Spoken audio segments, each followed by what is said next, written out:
ഇങ്ങനത്തെ പൾപ്പ് നിങ്ങൾ കാണാൻ ചാൻസ് കുറവാണ്. നമ്മൾ ചിക്കുവിന്റെ പൾപ്പ് പിന്നെ അതേപോലെ തന്നെ മുന്തിരിന്റെ പൾപ്പൊക്കെ അല്ലേ, ഇത് കാണുമ്പോൾ നിങ്ങൾ വിചാരിക്കും മുന്തിരിന്റെ പൾപ്പാണ്. പക്ഷെ ഇത് മുന്തിരിന്റെ പൾപ്പല്ല, ഇത് ജാമുൻ ഫ്രൂട്ട് എന്ന് വെച്ച് കഴിഞ്ഞാൽ എന്താണ് ഞാവൽപ്പഴം. എനിക്കും കിട്ടുന്നില്ല, ഞാവൽപ്പഴം അറിയില്ലേ? അപ്പൊ അതിന്റെ പൾപ്പാണ് സുഹൃത്തുക്കളെ നമ്മളിന്ന് എന്താക്കാൻ പോകുന്നത്. ഷെയ്ക്കല്ല, ജ്യൂസ് പോലെ അടിക്കാനാണ് വിചാരിക്കുന്നത്. നോക്കട്ടെ ഇപ്പൊ എന്താ ആവുകയെന്നുണ്ട്. അപ്പൊ സുഹൃത്തുക്കളെ നമ്മളെ ഞാവൽപ്പഴത്തിന്റെ പൾപ്പ് ഇതിലേക്ക് ഇട്ടിട്ടുണ്ട്, നമ്മളെ ജാമുൻ ഫ്രൂട്ട്. ഓക്കെ, സംഭവം കട്ടപ്പാലിന്റെ അതാട്ടോ നല്ലത്, ഷെയ്ക്കിന് ഏറ്റവും നല്ലത്.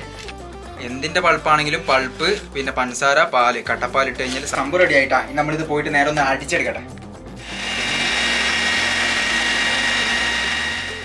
റമദാൻ മാസമല്ല നിങ്ങൾക്ക് ഇങ്ങനത്തെ ഒരു സംഭവം വീട്ടിലുണ്ട് എന്നുണ്ടെങ്കിൽ നല്ല അടിപൊളി റീഫ്രഷിംഗ് ആയിരിക്കും. കിടിലൻ ടേസ്റ്റും കേട്ടാ, കിടിലൻ ടേസ്റ്റ്. നമ്മൾ സാധാരണ ചിക്കു അങ്ങനത്തെ പൾപ്പൊക്കെ ഉണ്ടാവുക, നോക്കി നോക്കി നല്ല അടിപൊളി പൾപ്പ്. ഇപ്പോഴാണ് സത്യം പറഞ്ഞാൽ ഞാവൽപ്പായത്തിന്റെ ഒരു കളർ വന്നത്. ഞാൻ എനിക്ക് ആദ്യം പേടി ഉണ്ടായിരുന്നു, ഇവർ ഞാവൽപ്പായം എന്ന് പറഞ്ഞിട്ട് ഇതിന്റെ പൾപ്പുണ്ട്, ഇത് മുന്തിരിന്റെ പൾപ്പിന്റെ കളർ പോലെ ഉണ്ട്, അത് തന്ന് പറ്റിച്ചതാണോ? ഇപ്പൊ കറക്റ്റ് ഞാവൽപ്പായം. ഇതിപ്പം കുടിക്കാൻ പറ്റില്ല, നോമ്പ് തുറക്കാൻ സമയം ആയിട്ടേ ഉള്ളൂ. അപ്പൊ നമുക്ക് നോമ്പ് തുറത്ത് കുടിച്ച് ടേസ്റ്റ് ചെയ്തിട്ട് അഭിപ്രായം പറയാം.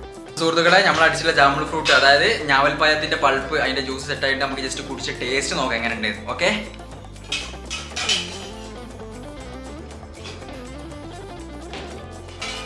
കിട്ടില്ല ടേസ്റ്റ്.